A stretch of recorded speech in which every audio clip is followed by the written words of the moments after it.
Hello, YouTube. Let's talk Christmas stress. Now, I'm not going to go into the same sort of ideas that I went into with Thanksgiving stress because the same rules apply if you're feeling alone and lonely on Christmas time. You can do the same things that were suggested in that video for Thanksgiving time of pampering yourself, reaching out to others that are in similar positions, serving the community, etc., etc., etc. Appreciating your lack of stress. Why would Christmas be stressful? Well, there are a number of reasons why Christmas would be stressful, even if you are fortunate enough to be granted family and friends. The more the merrier, right? The more the money. Finances is the main cause of couple separation for a reason. Finances is difficult. It's a difficult subject. It's a difficult thing to navigate in adulting. It's a necessary evil. Finances, money doesn't make you happy, but you have to have enough to survive on, and many people live up to their means, and it can be easy around this time of year to live beyond your means. Christmas is not about gift giving. Even if you are not the religious type, it's about family and the festivities and the closeness and the relationships and all the green and gold and fireplaces and coziness and stockings hung and oh, what a wonderful life it is kind of things. So just as a couple can spend so much money on the wedding that then they're broken in debt for the actual marriage, Christmas is but one day a year. And stuff, we almost all have too much stuff anyway. Things only make you happy for a moment, and then they're no longer providing that quick shot to your brain and you need to buy something else. Stuff just piles up in the house, and here you are deeply in debt and purchasing, and the more the merrier. The more social network that you have, the more you feel obligated, and when you purchase for one, then you feel like you have to purchase for all. You have to make decisions. Are you going to purchase for your immediate family? What about your parents?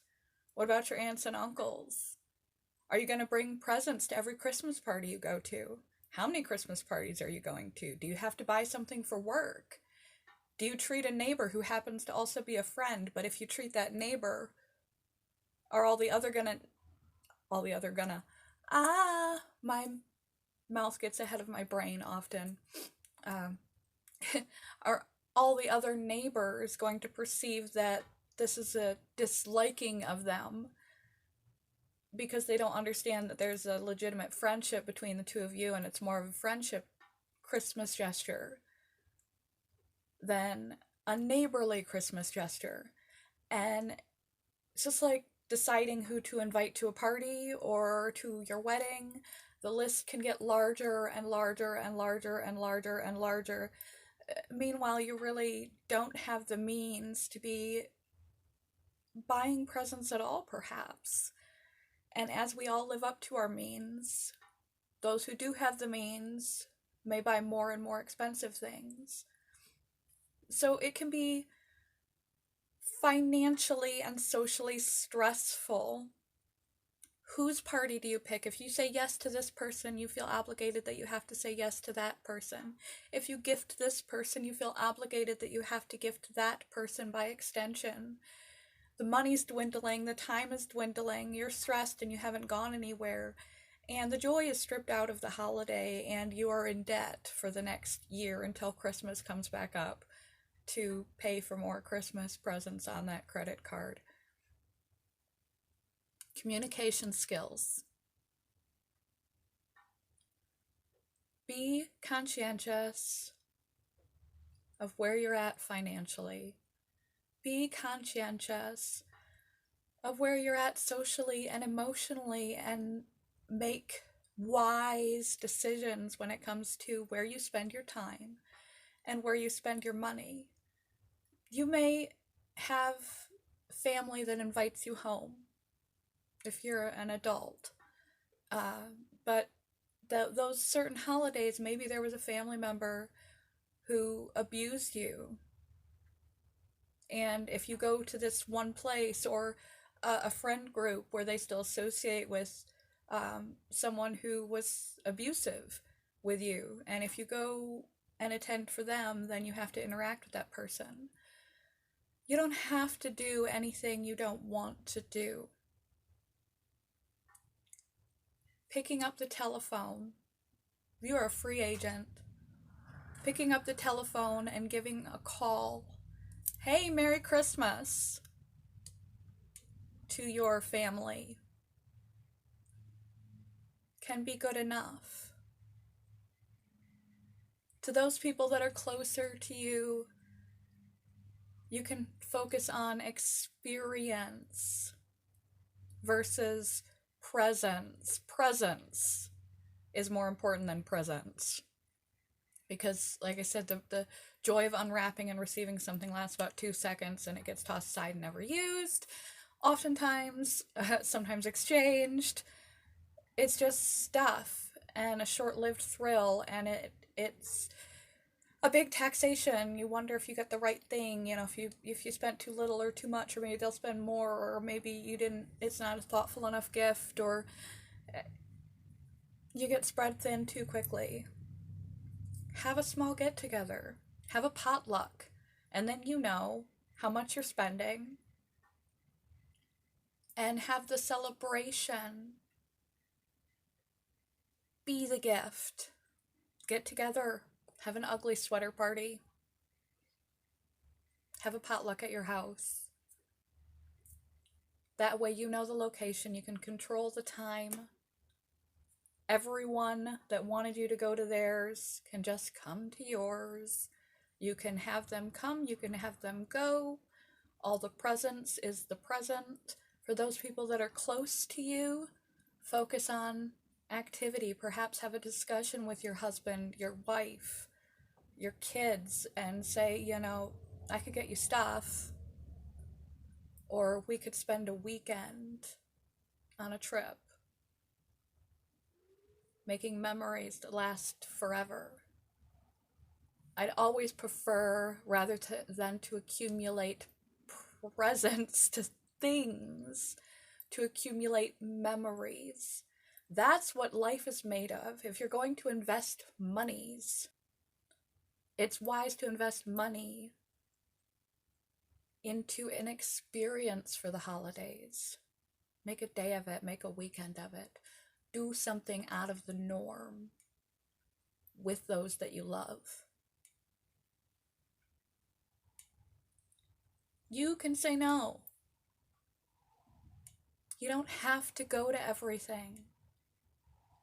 You don't have to go to anyone's house that you don't want to go to. You don't have to go to 12 different Christmas parties and dinners, and you don't have to. You're not a kid. You're an adult. It's okay to say no. You don't have to be stretched any thinner than you allow yourself to be stretched. You have permission. Other people's emotions are not your responsibility. So just get a cup of cocoa, put on your favorite Christmas movie, snuggle up, and get in the Christmas spirit. Walk away from the mall. Walk away from the winding through your mind of who do I buy what for, and if I buy this person, if I card this person, if I go here, I have to go there, and then I allow you to say no. You should allow yourself to say no. Again, a call is just as easy. And don't let finances go in the black. There's Christmas dinners, there's much too much. And it's okay for you to say no. The spirit of the holiday are about the things we do, the people we tell we love, the joy we get. Not, and the ambiance is fun, not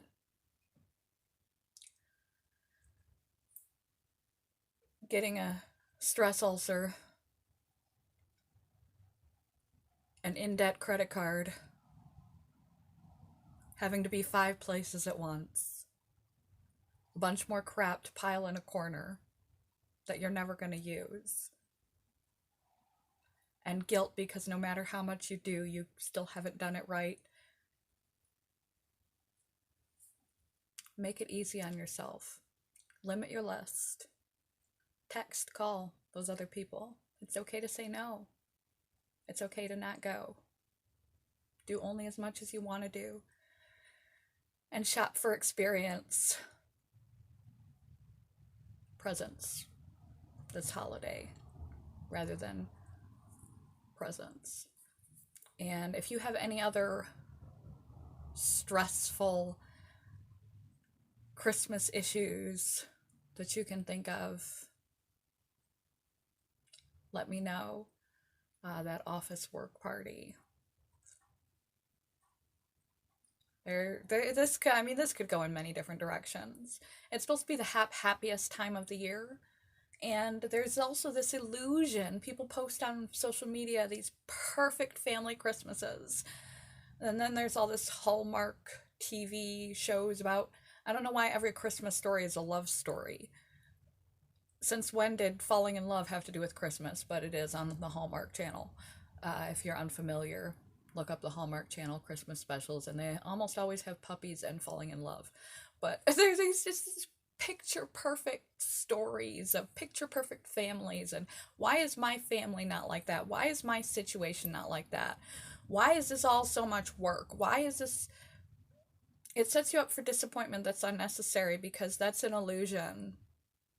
Just like everything else on social media, it's an illusion. Their family is just as messed up as yours. Their party had just as many kinks as yours. Their bank account is hurting just as much as yours. Their stress level is at least as high as yours, especially if they've done enough to get so many cute photos up on the internet. The more you do, the more the money, the more the stress. I'm not saying be a bah humbug and go Grinch and not participate in Christmas. It's Christmas. It is one of the best things about the cold time of year. It is a beautiful season. This whole Thanksgiving, Christmas, and New Year's is a beautiful season of personal, spiritual, interrelational growth and expansion, a time to look over your life and your relationships and cherish those things, those people, your very existence, the beauty of nature, the warmth of having a home to curl up in, all the good things in life. And to consider turning a page anew here pretty shortly if anything didn't work out for you. It's the happiest time of the year, so don't be a Grinch. Don't quit on Christmas, but set limits, set healthy boundaries. Financially, socially, stress. It doesn't have to be difficult. It doesn't have to be expensive or stressful. It really can be the most wonderful time of the year.